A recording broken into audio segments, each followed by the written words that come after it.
This integrity is on Chapter 36, which continues as it relates to nutrition. And I want you to focus on fluid electrolyte topics and not necessarily acid-base balance. That would be for the adult health class in UR 105.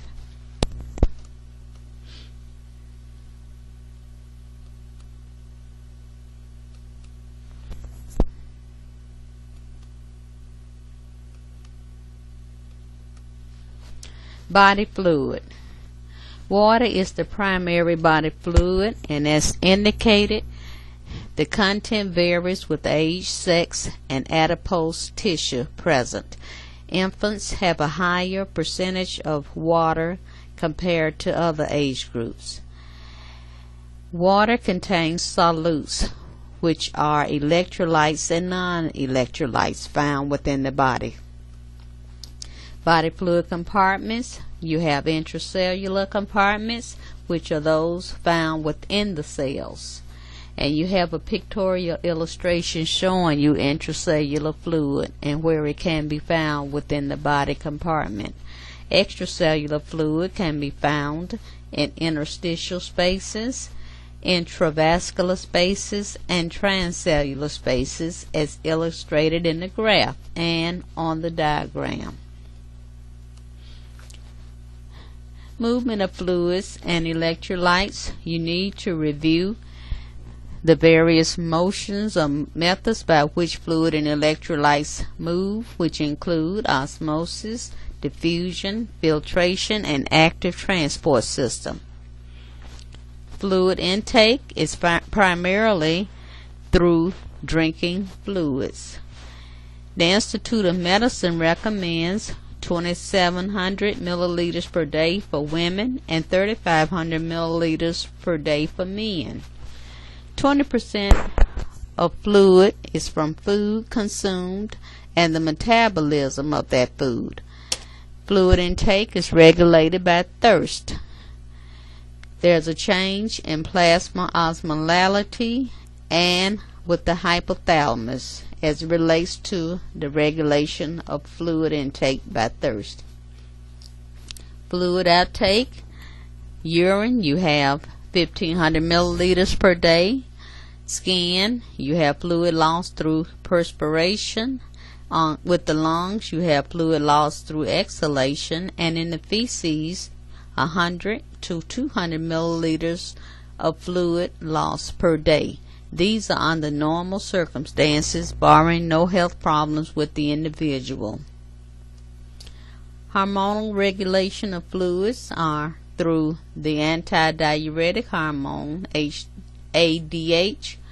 Renin-angiotensin system are involved in hormone regulation, aldosterone, thyroid hormone, and brain natriuretic factor. Review each topical area as it relates to hormonal regulation. Fluid imbalances. Fluid volume deficits can occur and be shown as evidenced by hypovolemia, dehydration, during which the person exhibits dry skin and mucous membranes. They have a non-elastic skin turgor, and you know how to test the skin turgor and the site that is best for assessing skin turgor. There's a decreased urine output and blood pressure, increase in heart rate, and a rise in body temperature. The person also experiences weight loss with fluid imbalance. With fluid volume excess found as a fluid imbalance, you have hypervolemia, overhydration as exhibited by an increase in blood pressure, bounding pulse, pale cool skin, edema/ascites, and crackles upon auscultation in the lung field.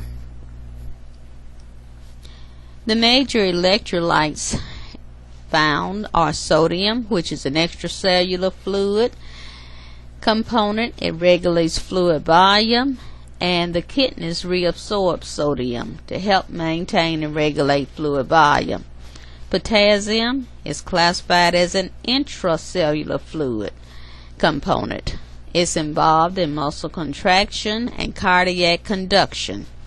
The kidneys eliminate potassium. Calcium is involved in bone health, neuromuscular function, and cardiac function. Insufficient calcium leads to osteoporosis. Another electrolyte, magnesium, is an intracellular fluid component.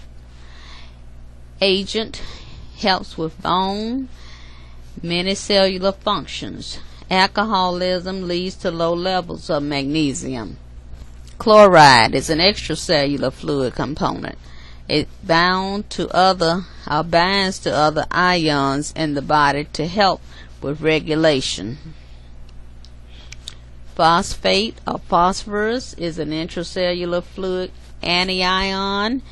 It bonds with calcium in teeth and bones, and there's an inverse relationship. Please come and talk about it because all of these are reviews. Bicarbonate is an intracellular fluid and extracellular fluid component, and it's involved in acid-base balance. It's regulated by the kidneys and produced by the body and acts as a buffer. That will end this discussion.